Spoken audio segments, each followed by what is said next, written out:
This is Economics for the IB Diploma, Unit 1.5. In this unit, we are going to study a brief history of economic thought, the origins of economic ideas.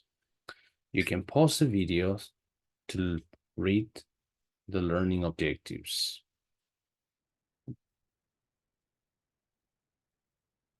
We are going to begin with the 18th century, Adam Smith and laissez-faire. You can see the photograph in figure 1.7, Adam Smith. He was a Scottish philosopher and political economist, often considered to be the father of economics, author of an inquiry into the nature and causes of the wealth of nations. Let's start with this important figure. The history of economic thought is a fascinating account of how economic ideas have evolved over the years. Many of the economic ideas and theories you will learn about your studies of economics can be traced back to the contributions of famous economists who lived and worked decades and even centuries ago.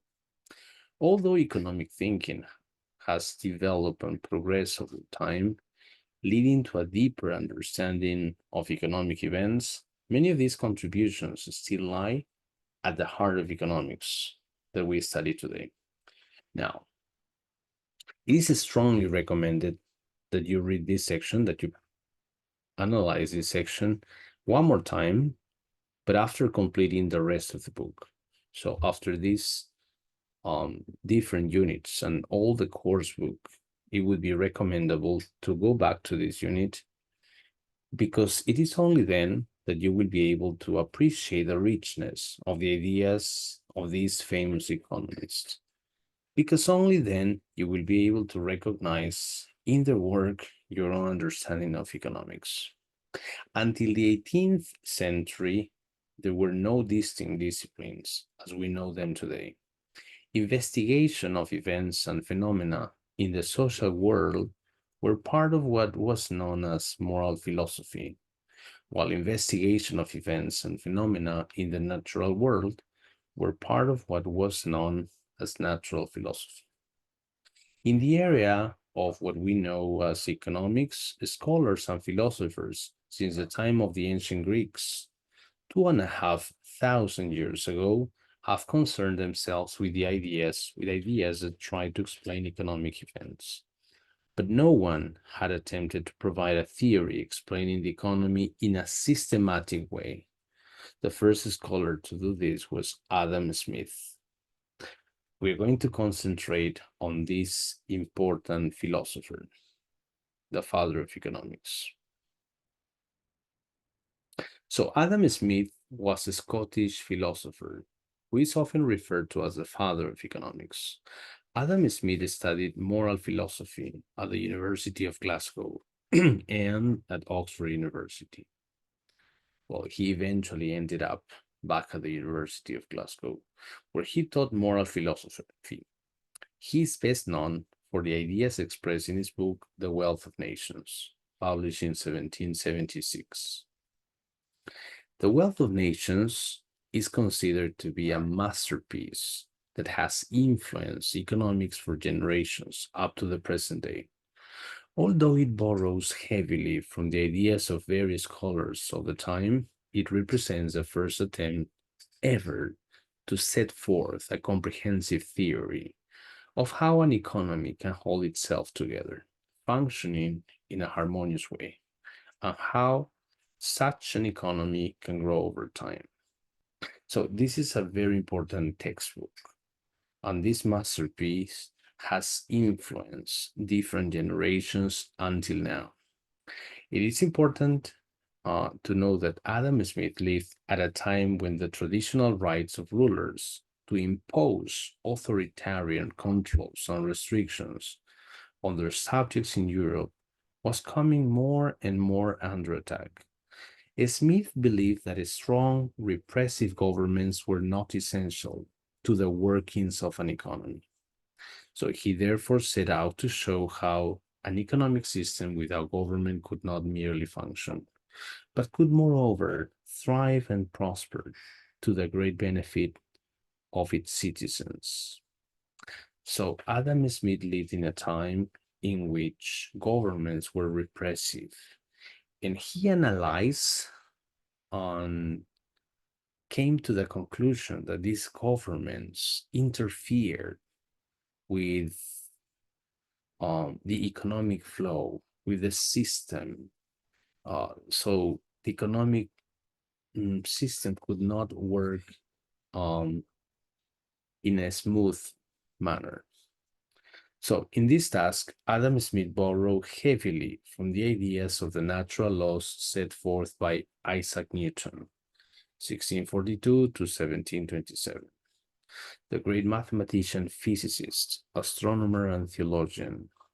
Just as Newton discovered natural laws that govern the physical world with harmonious regularity, so Smith believed he was uncovering the natural laws of the social world that govern economic relations with that same regularity. So Adam Smith was inspired by Isaac Newton, and he had this same idea as Isaac Newton. While Isaac Newton saw that there are natural laws that govern our world, he thought the same happened with the economy. In the economy, there are natural laws. So it flows harmoniously on the social world is governed by economic relations, but in a natural way. So we should not take part or intervene or block that because it flows naturally. So he begins with the idea of a market and the behavior of individuals in a market that will produce beneficial results for the whole society. He shows with painstaking detail and numerous examples in The Wealth of Nations that if individuals behave in a self-interest way, so that each person tries to do the best for herself or himself, there will result a greater good for society. And there is a famous quote. It is not from the benevolence of the butcher, the brewer, or the baker that we expect our dinner, but from the regard to their own interest. Look, this is super important to take into account. Remember that the book, the most famous book from Adam Smith is The Wealth of Nations. So he points out an important term that is called self-interest. So Adam Smith, in a simple way, he said that self-interest is so important that it permits the flow of an economy. Because when people focus on themselves, unconsciously, they are helping everybody else. People do not look for the benefit of others, but they end up benefiting them when they look for their own interest. It's important to clarify that Adam Smith was a professor of philosophy, moral philosophy. So many people have this misconception of the term.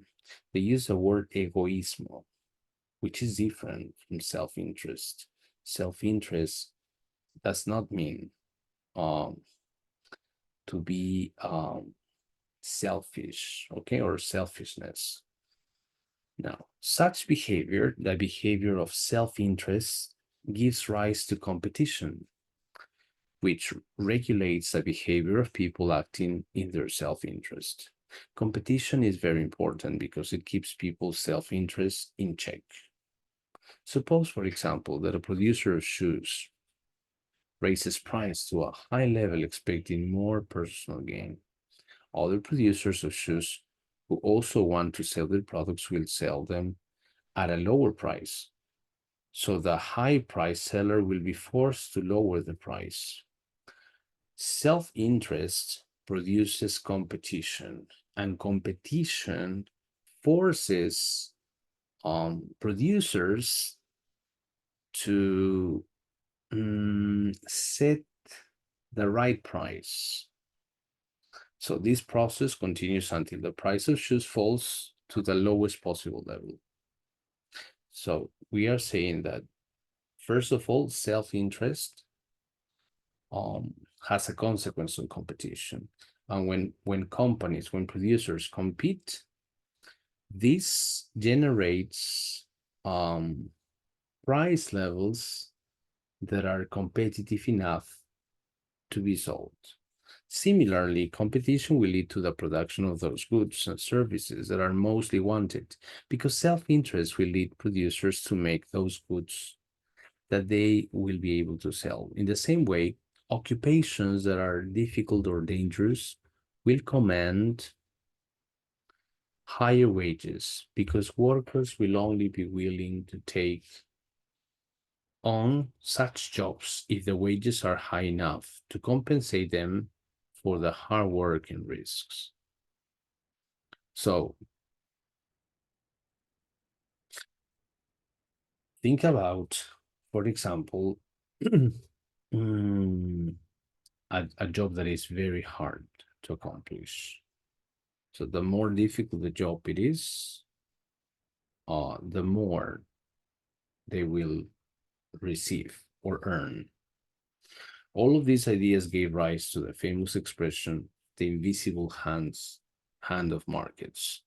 So the invisible hand refers to the presence of thousands or millions of individual decisions made by the individual decision makers that are self-regulated through interactions in markets, without the presence of a government deciding what or how much to produce.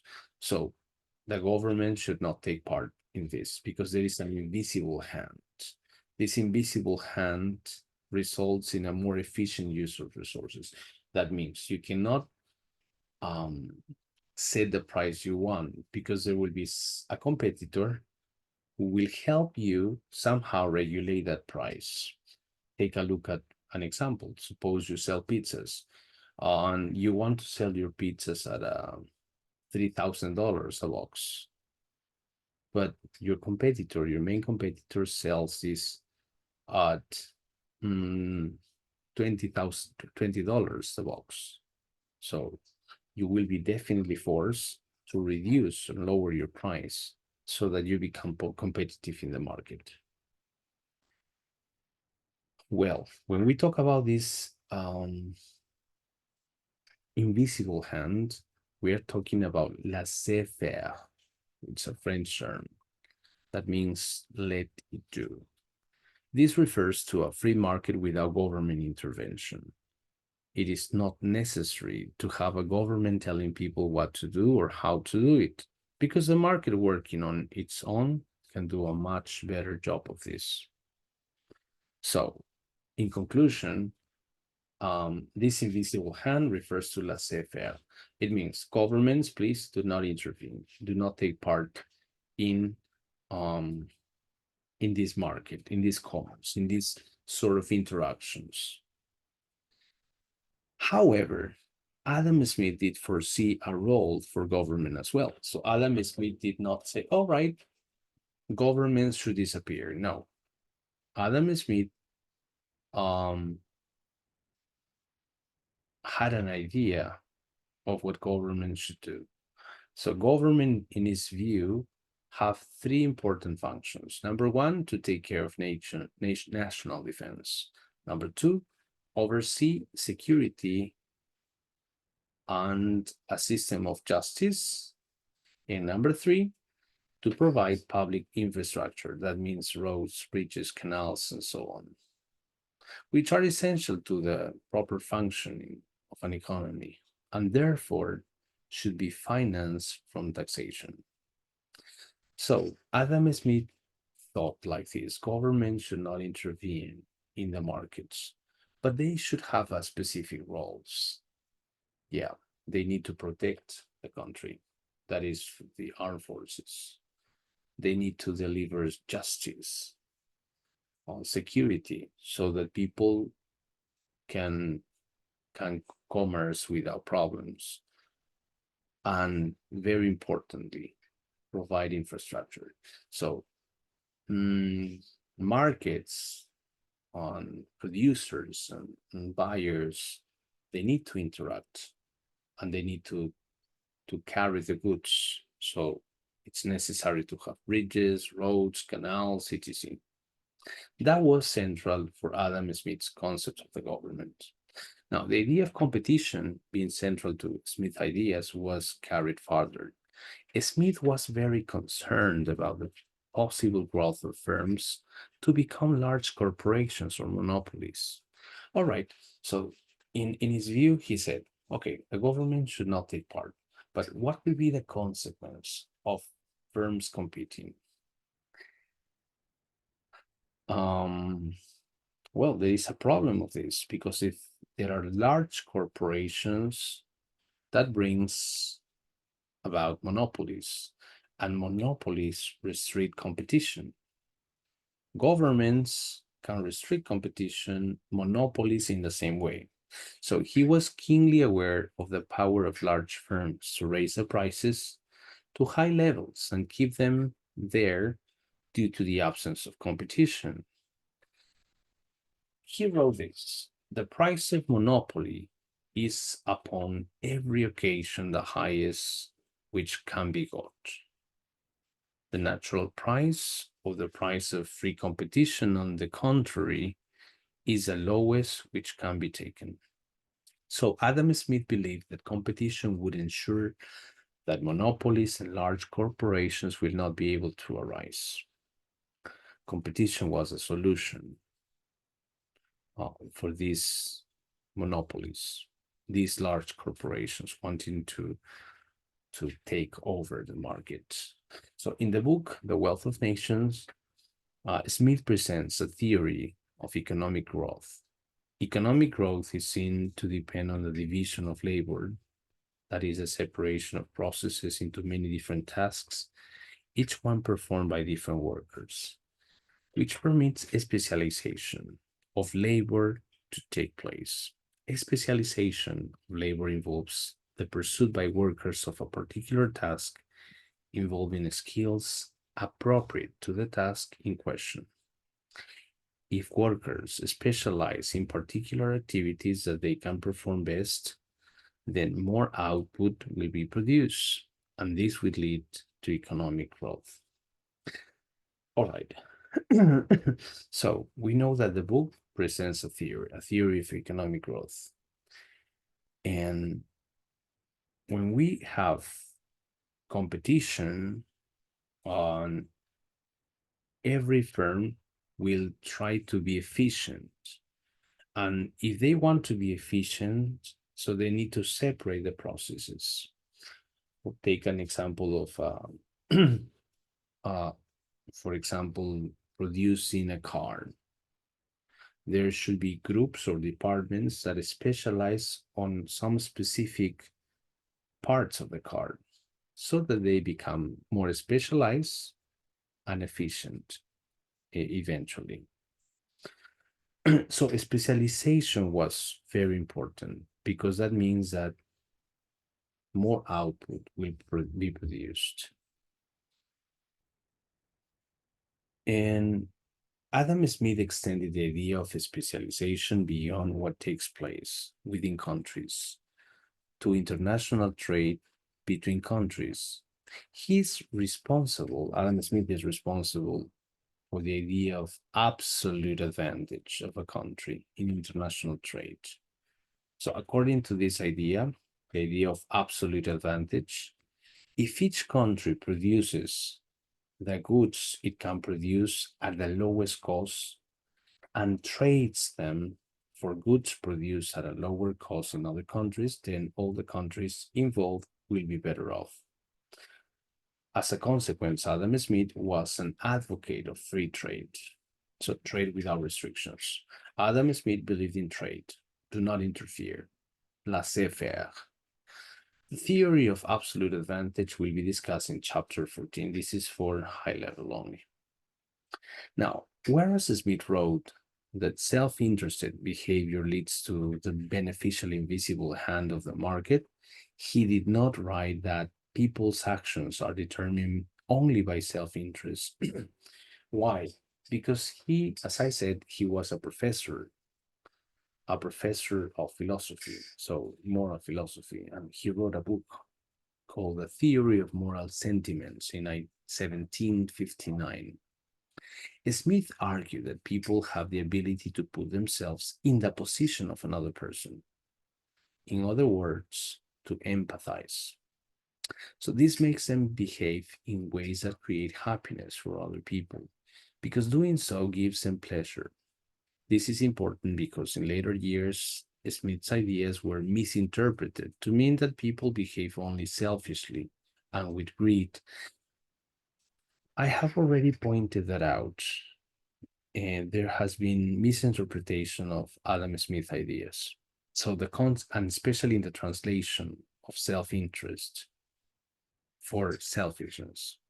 The concept of demand, supply, and markets that you will read about in chapter 2 are extensions and elaborations of Adam Smith's thinking. So, in conclusion, Adam Smith is best known for the idea that self-interested behavior of decision makers without government intervention results in competitive markets that give rise to a more efficient use of resources and greater output, thus benefiting society. Well, we have see a video. You can click on this link and watch an interesting video about the real Adam Smith. Now, let's move on to the 19th century. The economic ideas that developed during the 19th century are known as classical economics. Economic thinking was modified and refined considerably since the time of Adam Smith. The main economists of the time were concerned with issues like the process of economic growth and the distribution of income. A number of scholars made important contributions, such as David Ricardo, who we will encounter in chapter 14, Jeremy Bentham, and John Stuart Mill, who we will briefly discuss below. We're going to focus on these two. Jeremy Bentham, 1748 to 1832, and John Stuart Mill, 1806 to 1873. They were both British philosophers who also made contributions to economics. Jeremy Bentham was the founder of utilitarianism, utilitarianism, a philosophy of ethics. So a philosophy about what is right and wrong. This is ethics, which taught that an action is right if it promotes the most happiness for the largest number of people. One more time, an action is right if it promotes the most happiness for the largest number of people. So Bentham's theory of ethics is based on the idea that it is the greatest happiness of the greatest number that is the measure of right and wrong. So what does that mean? Actions are right or wrong according to the consequences they have on the happiness of other people. So if you feel happy about something, about specific action, that was a right action. If you don't feel happy at all about an action, so that is a wrong action. Now, John Stuart Mill furthered Bentham's ideas by blending them with human rights, including the rights of minorities and women. He was a fervent believer in human freedom and was opposed to forcing people to do things against their will.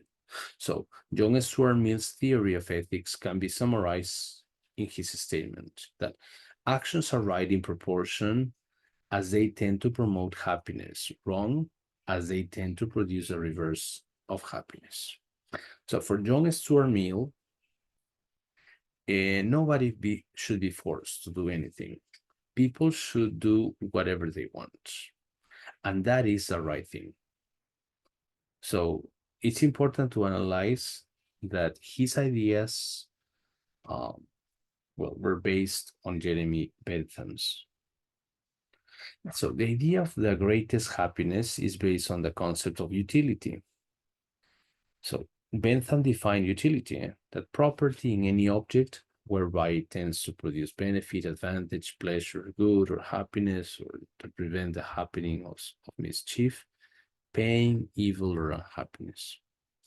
Similarly, John Stuart Mill defines happiness as the pleasure and the absence of pain.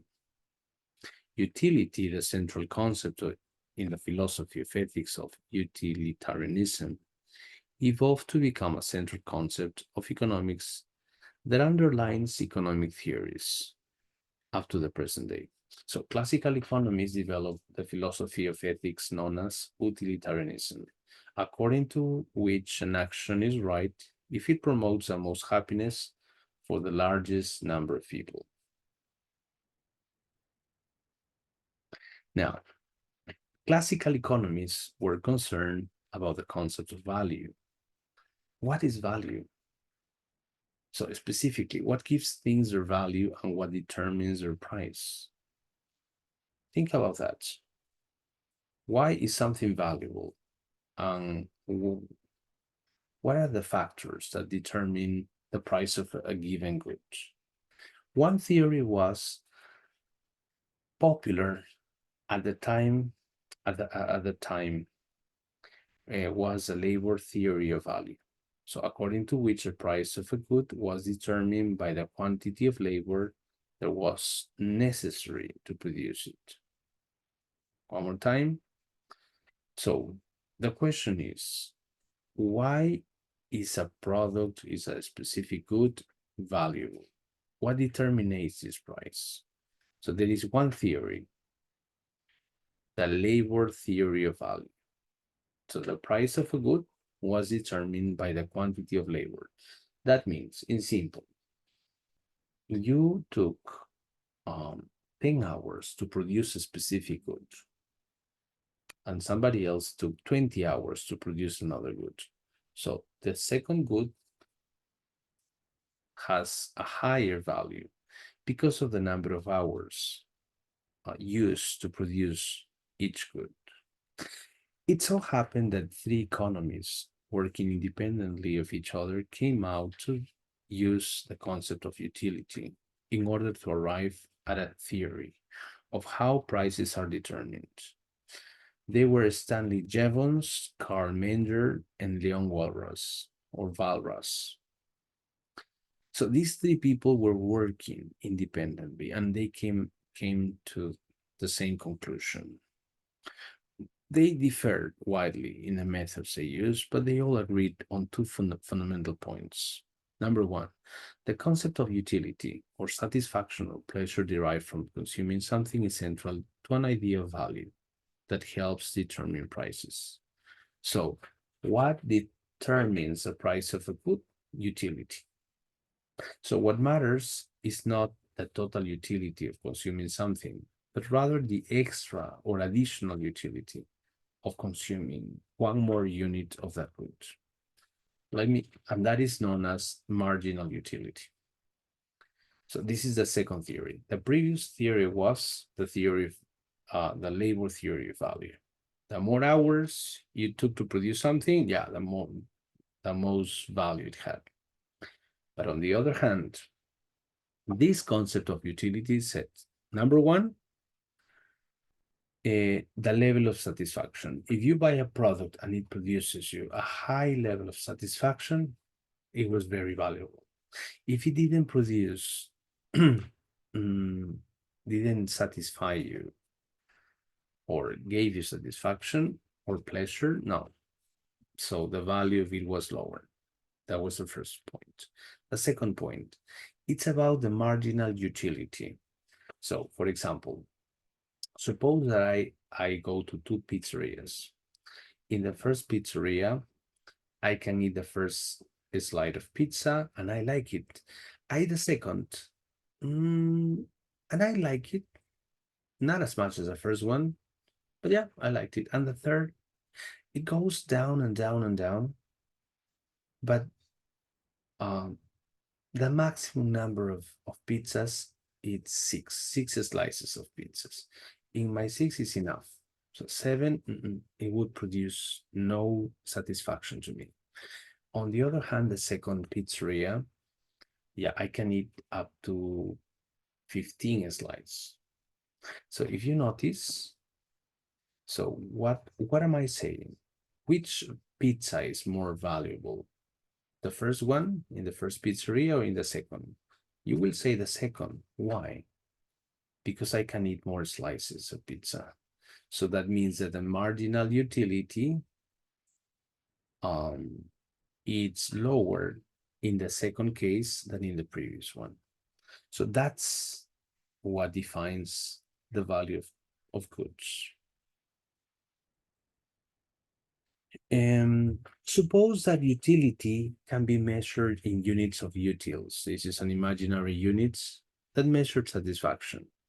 According to Amanda's tastes and preferences, eating one ice cream provides her with 5 utils of satisfaction. If she eats a second one, she receives a total utility for the 2 ice creams of 9 utils. Her total utility has increased by only 4 utils because she enjoyed the second ice cream less than the first one. Hence, her marginal utility is 4 utils, as she enjoys each successive ice cream less than the previous one.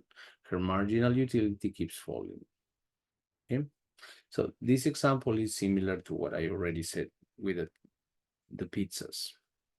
Some years later, in the early part of the 20th century, Alfred Marshall, an Englishman, used these ideas to come up with a law of demand and the demand curve that we are familiar with today. In the example of Amanda, so if she gets less and less marginal utility from consuming more ice creams, she will only be willing to buy more if their price falls. Hence the law of demand. The entire analysis of demand and supply and market equilibrium that we study today is attributable to Alfred Marshall. So the concept of marginal is very important in economics. We are going to see this several times in chapters 2 and 7. That is high level only. So in the 19th century, the concept of utility underlying utilitarianism, referring to the satisfaction derived from consuming something, was combined with the concept of margin, meaning extra or additional, leading eventually to marginal utility as the basis of a theory of value that determines prices of goods and services. It forms the basis of rational consumer behavior that is used to the present day in microeconomics. Now, it's something important. I recommend that you take notes of definitions. And now let's move on to Size law in classical macroeconomics. Whereas we refer here to classical microeconomics and macroeconomics, these terms did not exist at the time, as there was no distinction during the 19th century between the micro and macro levels of analysis. As we will see below, macroeconomics as a distinct branch of economics was born in the 20th century. So the classical economists of the 19th century believed that the problem of unemployment would not arise under normal circumstances, while there could be occasional disturbances in an economy due to such events as wars, droughts, or other major disruptions. Ordinarily, unemployment could not arise for extended periods because it was thought that the economy would keep on producing as much as it required in order to keep workers fully employed. So what am I saying? The classical economists in this 19th century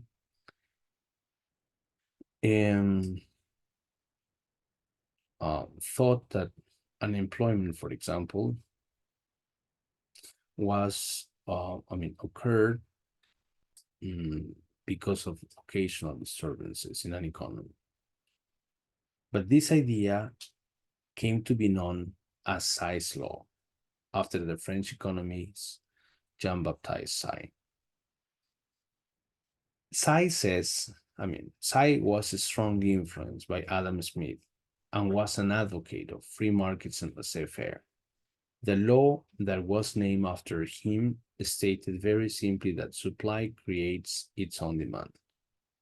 What this means is that overall spending in an economy cannot fall enough to prevent all the output produced from being bought. In simple terms, what am I saying with this? In the last paragraph, what this Say's law is saying is simple. It's so simple. It means whatever you supply, you will have demand for that. So suppose that you want to produce 100,000 pair of jeans. You can produce without problems because people will buy those jeans. Suppose that you double them. No problem, because you will get and you will find people interested in buying that. That is the concept of supply creates its own demand. We can see that this means very clearly by examining the circular flow of income model presented in section 1.3. Firms produce goods and services, and they pay households for providing them with the resources. The households receive this income and spend it to buy the goods and services. Therefore, supply creates its own demand. The output that firms produce provides households with the income they need to buy that output. Okay, one more time. Supply creates its own demand. The output, so that production, so what companies produce, provides people, consumers, with the income, the salaries they need to buy that output. So whatever you produce, don't worry, keep producing, because people will eventually buy what you produce. Therefore, workers will keep on working to produce that output, and there will be full employment. So that was the idea of Say's law. This simple idea came to be very seriously questioned during the Great Depression of the 1930s in the USA, which saw falling output and very high unemployment.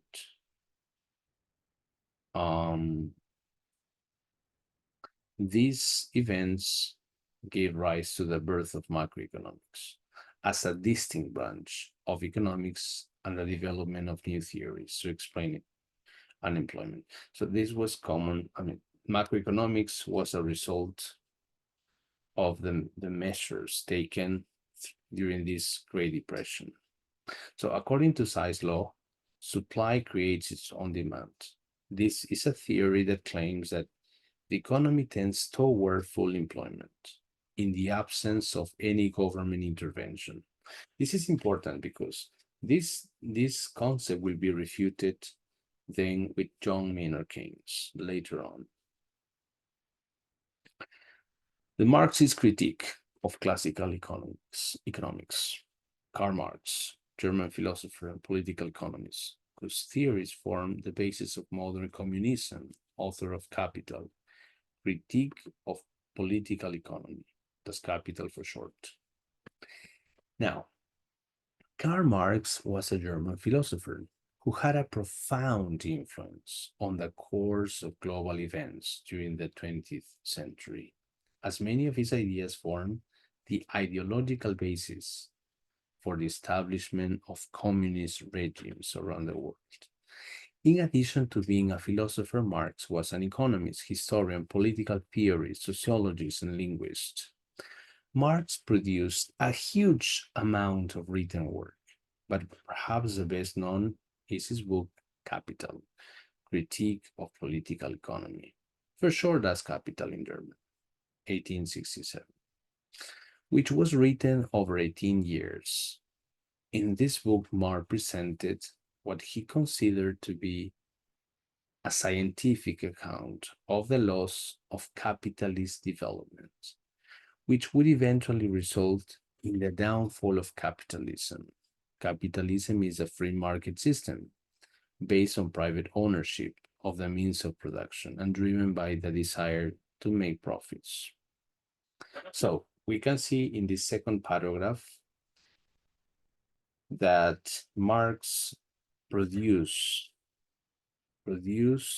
a lot of written work, and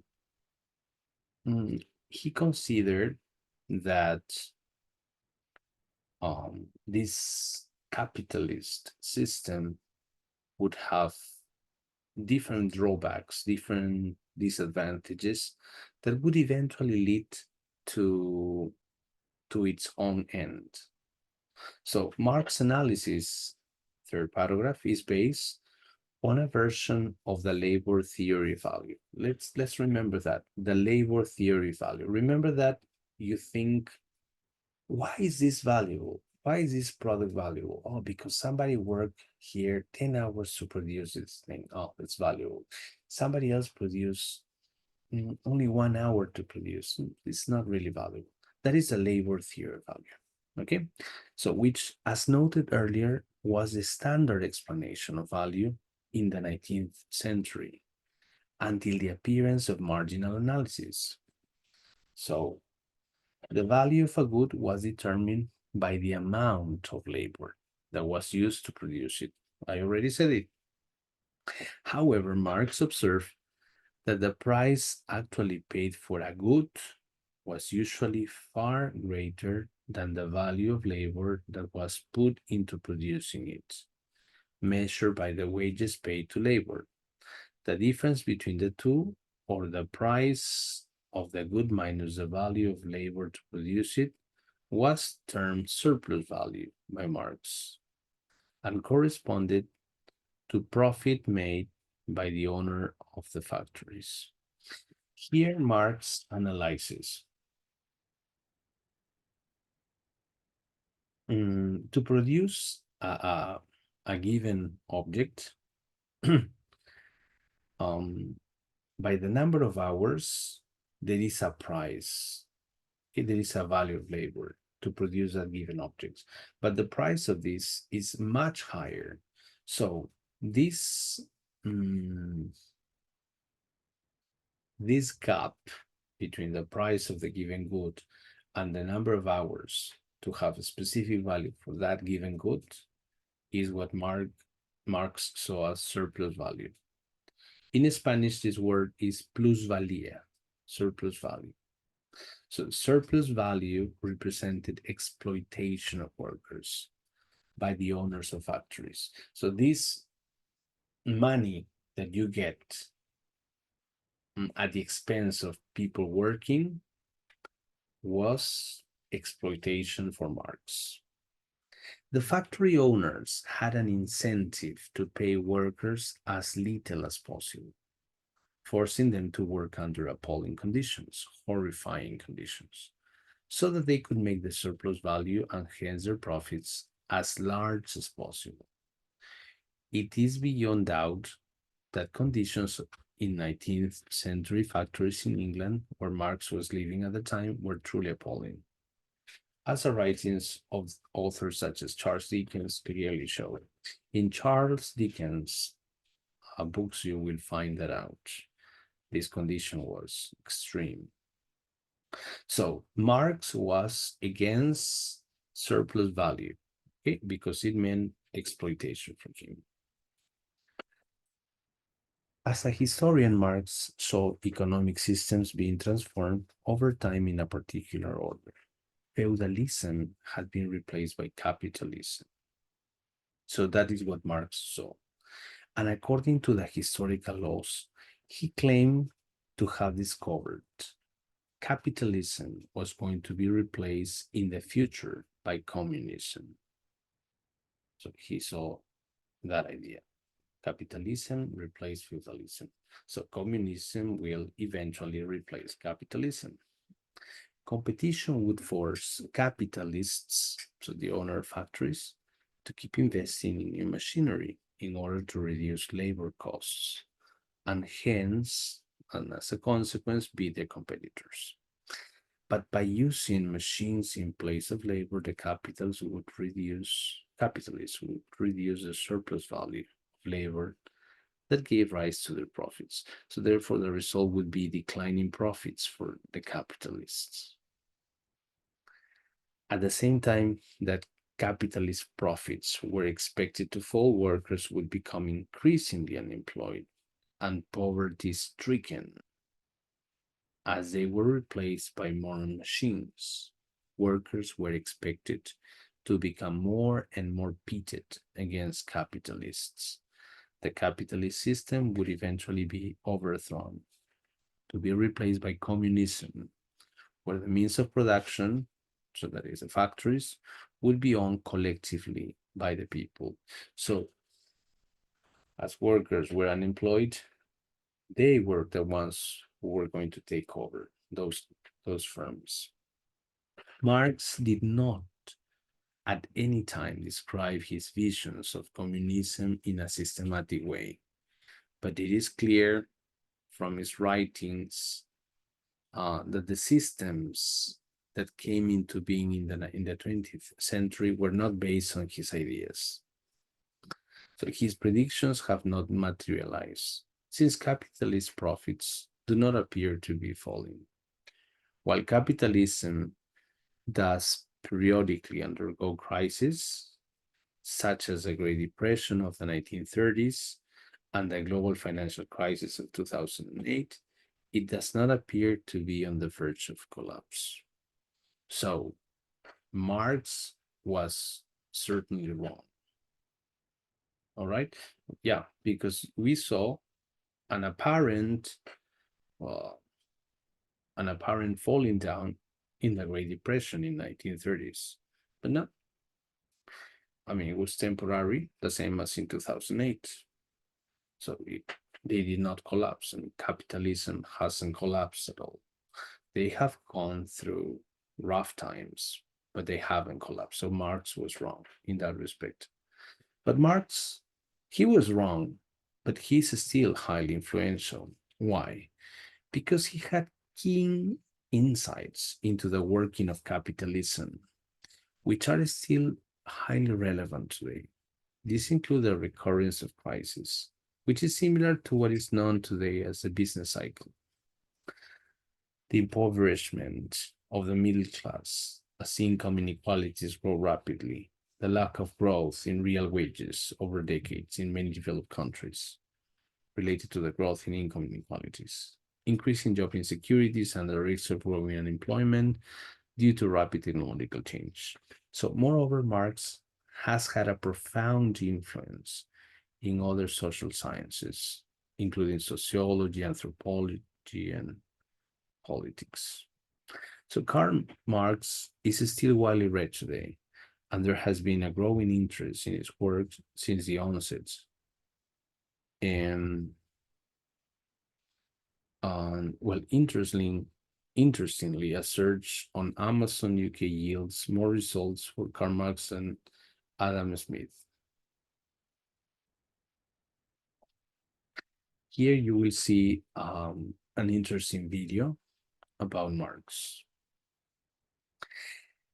Now we're moving on to the Keynesian revolution.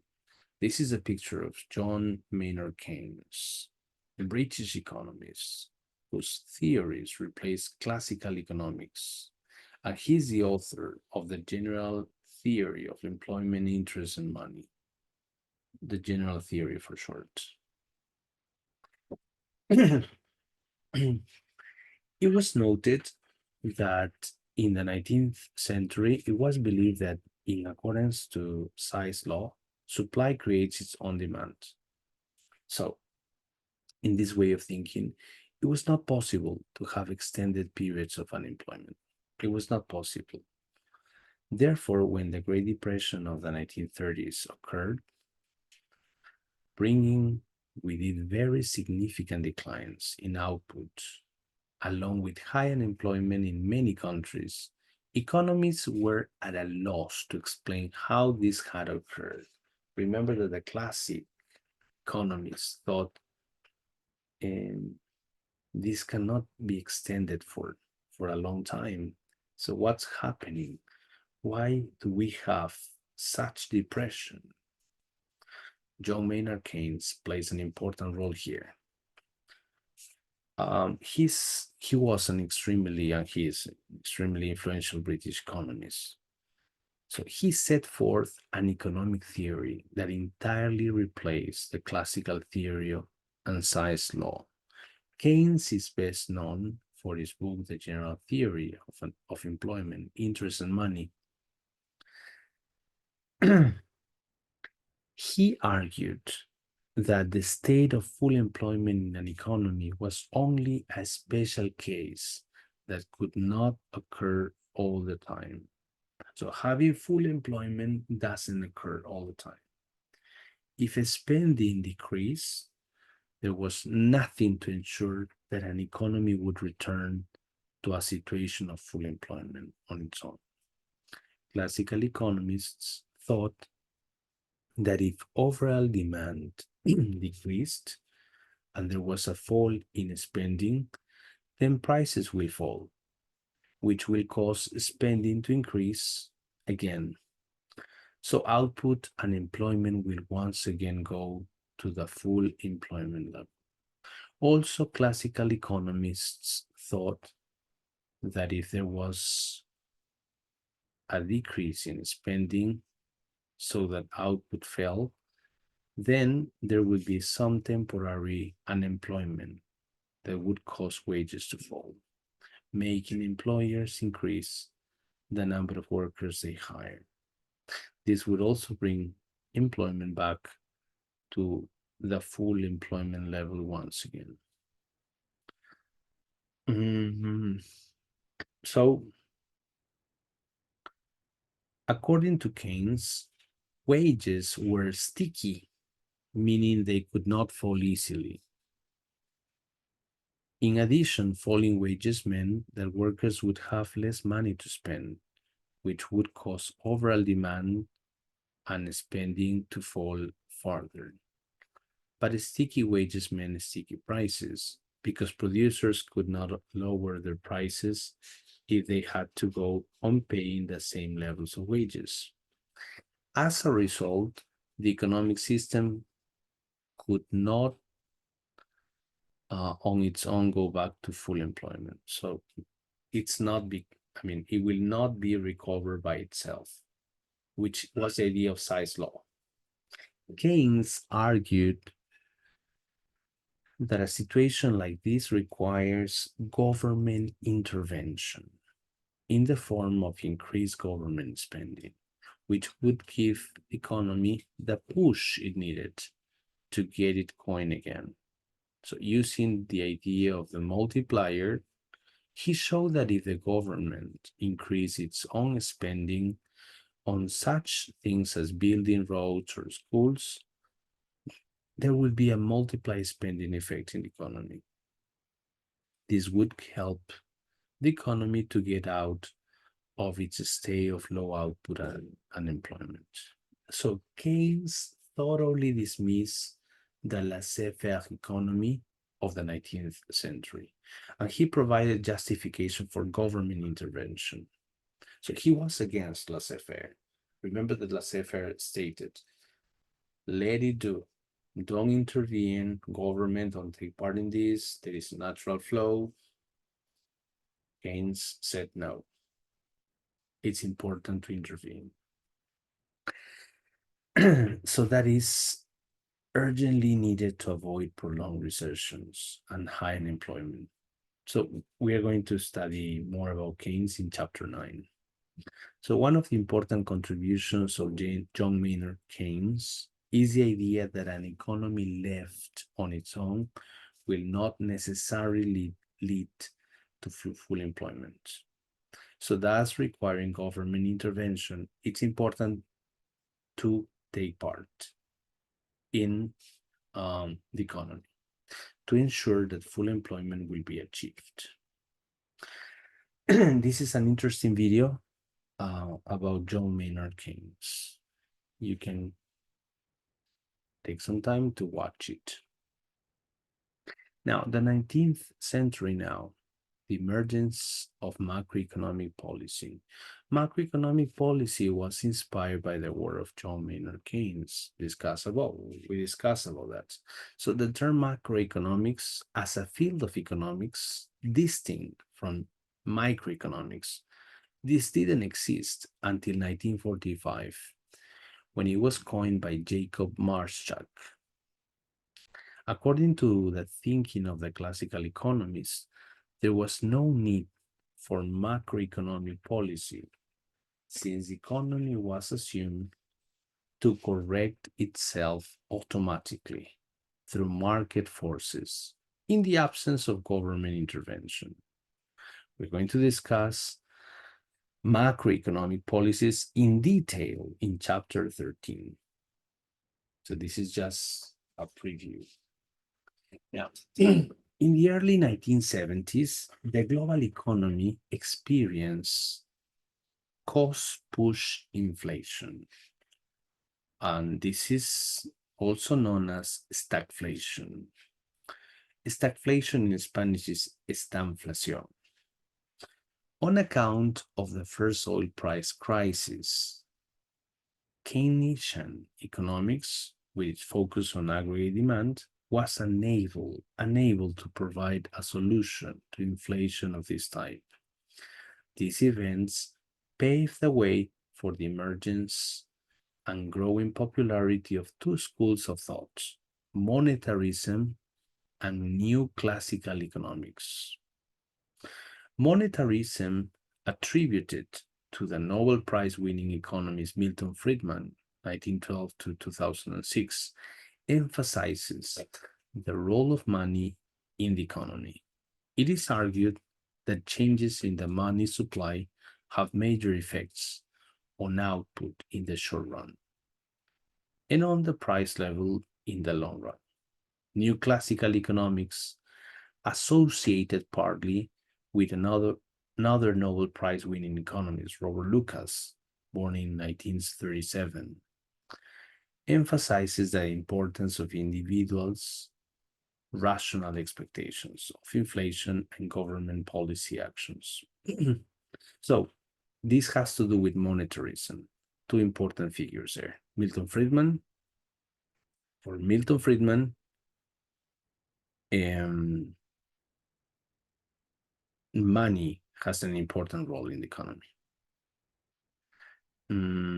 So changes in the money supply have effects on the production levels.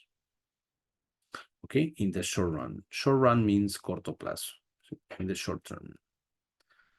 And also on price levels in the long term.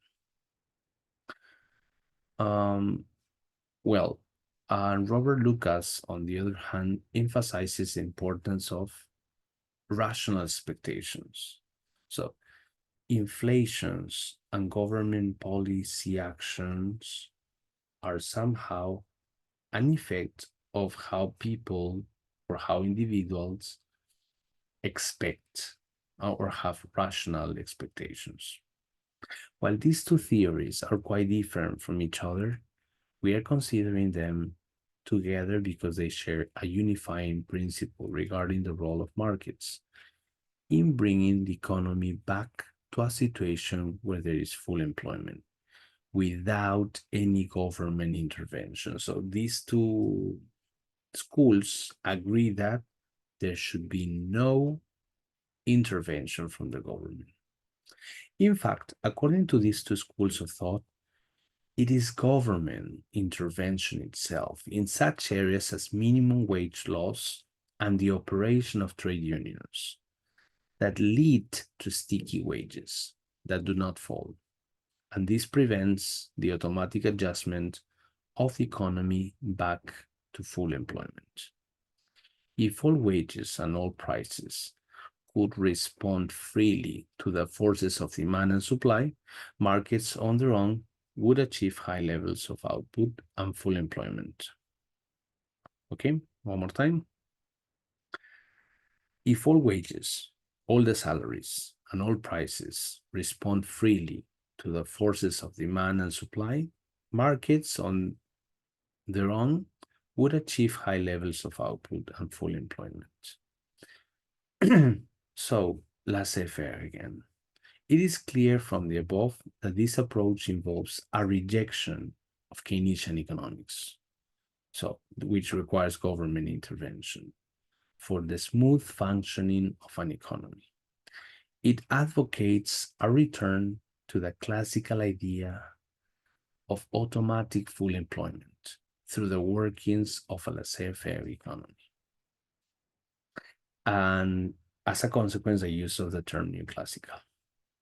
The monetarist and neoclassical approach has been the inspiration of market-based supply-side policies. We're going to see that more in chapters 9 and 13. According to the monetarist and neoclassical schools of thought, government intervention prevents the economy from reaching a state of full employment on its own. So the government should not intervene. Whereas a free market economy without the government intervening will tend toward full employment. So if you want full employment to occur, government should not intervene. 21st century, behavioral economics and the dialogue with psychology. Since the early part of the 21st century, there has been a growing dialogue between economists and psychologists, resulting in a new field known as behavioral economics. Behavioral economics questions the idea that marginal utility underlines demand and rational consumer behavior. So one more time, behavioral economics questions the idea that marginal utility underlies demand and rational consumer behavior. It is argued that consumers do not have the necessary information available, but also, and most importantly, the human mind works in ways that are not rational in the ways that theory presupposes. So for behavioral economics, we consumers are irrational, okay? Irrational when we buy products. And number two, we don't have all the information available. So when you buy, for example, a given product, you don't really know everything about that. So rather than rely on a theory that explains the behavior of consumers, behavioral economics relies on experiments and accumulation of evidence about how consumers behave under a broad variety of different circumstances. This information is then used to formulate economic policies that will encourage consumers to behave in ways that are held to be socially desirable. The growing importance and influence of behavioral economics is evidenced by the fact that in a span of 15 years, 3 Nobel Prizes have been awarded to scholars dealing with this subject. They include Daniel Kahneman, 2002, for his work on human judgment and decision-making under uncertainty. Robert J. Shiller, 2013, for his analysis of asset prices in the area of behavioral finance, and Richard Thaler, 2017, for his work showing that people are predictably irrational in ways that contradict economic theory. Behavioral economics will be studied at a high level in Chapter 2. Now, the growing awareness of the interdependence between the economy, society, and the environment, and the need to move toward a circular economy. Earlier in this chapter, we discussed the issue of sustainability. We define sustainability, and this arises from conditions of scarcity and resources. We learned that sustainability refers to the maintenance of resource quantities and quality over time, Until recently, economists carried out their work in isolation, without taking into consideration the interrelationships and interdependencies that exist between the economy, society, and environment. In recent years, there is increasing awareness of the need to consider three pillars of sustainability together: the economy, society, and the environment, sometimes abbreviated as Profit, People, and Planet, PPP. Okay? The economy, profit; society, people; environment, planet.